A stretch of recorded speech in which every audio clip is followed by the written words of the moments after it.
સ્વાગત છે મોતીલાલભાઈ ચેનલ પર આઈટીઆઈ એડમિશન ગુજરાત 2024। આજે વાત કરીએ આઈટીઆઈ એડમિશન ફી વિશે। તો આ ફી લાગુ કોને પડશે કે જેમને પ્રથમ રાઉન્ડમાં એડમિશન મળી ગયું છે અને કન્ફર્મ કરવા માંગે છે અને જે તે આઈટીઆઈમાં જઈ અને રૂબરૂમાં જઈ અને તાલીમી ફી છે એ ભરવાની છે। તો એ ફી કેટલી હશે એના વિશે માહિતી મેળવીએ। તો અહીં આપેલું છે ઉમેદવારની કેટેગરી, અહીં આપેલી છે કોર્સમનની ડિપોઝિટ ફી, અહીં 6 માસની ટ્યુશન ફીની રકમ અને અહીં કુલ રકમ। કોર્સમનની ડિપોઝિટ રકમ છે કોર્સ પૂર્ણ થયા બાદ કે પાસ થઈ ગયા બાદ એ તમને એ રિટર્ન મળી જાય છે અને આ જે છે એ ટ્યુશન ફી છે। હવે જનરલ કેટેગરી માટે કોર્સમનની ડિપોઝિટ ફી 250 રૂપિયા અને 6 માસની ટ્યુશન ફી 600 રૂપિયા, એટલે કે આ 6 માસની છે। હવે 6 માસ પૂર્ણ થયા બાદ ફરીથી આ જે ફી છે ભરવાની રહેશે, જ્યારે કોર્સમનની ડિપોઝિટ ફી છે એક જ વાર ભરવાની રહેશે। સામાજિક અને શૈક્ષણિક રીતે પછાત એટલે કે બક્ષી પંચ કેટેગરીમાં 250 રૂપિયા કોર્સમનની ડિપોઝિટ રકમ 250 રૂપિયા, ત્યારબાદ 6 માસની ટ્યુશન ફી 600 રૂપિયા, એટલે કુલ 850 રૂપિયા થાય।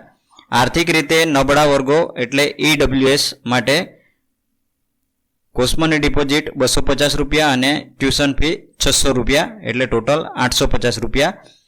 અનુસૂચિત જનજાતિ માટે કે 250 રૂપિયા અને ટ્યુશન ફી હશે એ મુક્તિ હશે એટલે ભરવાના નહીં રહેશે।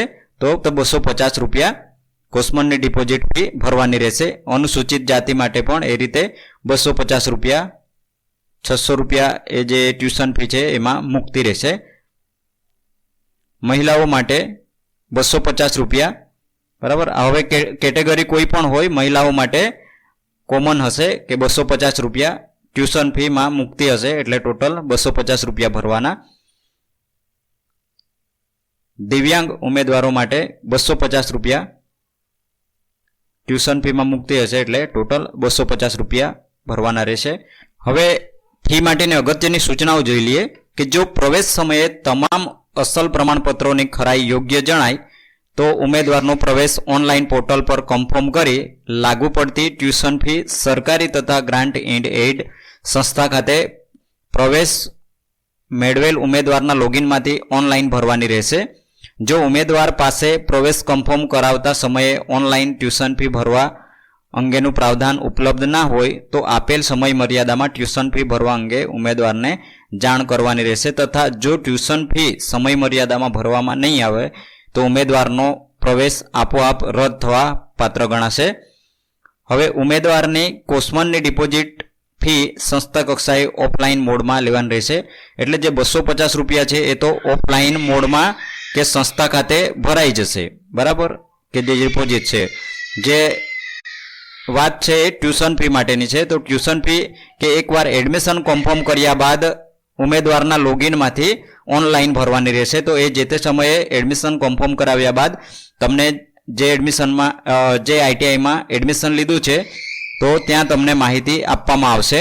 તો હાલમાં પ્રથમ રાઉન્ડ માટે કે ઓનલાઈન એડમિશન માટેની પ્રક્રિયા છે એ કન્ફર્મેશન કરવાની પ્રક્રિયા છે, તો એ શરૂઆત થઈ ગઈ છે। તો તમને મળેલ આઈટીઆઈમાં જઈ અને ડોક્યુમેન્ટ વેરિફિકેશન કરાવવાનું રહેશે અને ફી ભરવાનું રહેશે, ત્યારે તમારું એડમિશન કન્ફર્મ કહેવાય। કોઈ પણ પ્રશ્ન હોય તો કોમેન્ટ બોક્સમાં પૂછી શકો છો, અથવા તો તમને મળેલ આઈટીઆઈમાં જઈ અને રૂબરૂમાં તમે કોઈ પણ પ્રશ્ન હોય તો પૂછી શકો છો। વિડીયો ગમે તો લાઈક કરજો, બીજા મિત્રોને શેર કરજો, ચેનલને સબસ્ક્રાઈબ ના કર્યું હોય તો સબસ્ક્રાઈબ કરી લેવું જેથી આવા ઇન્ફોર્મેટિવ વિડીયો તમને મળતા રહે। વિડીયો જોવા માટે આભાર।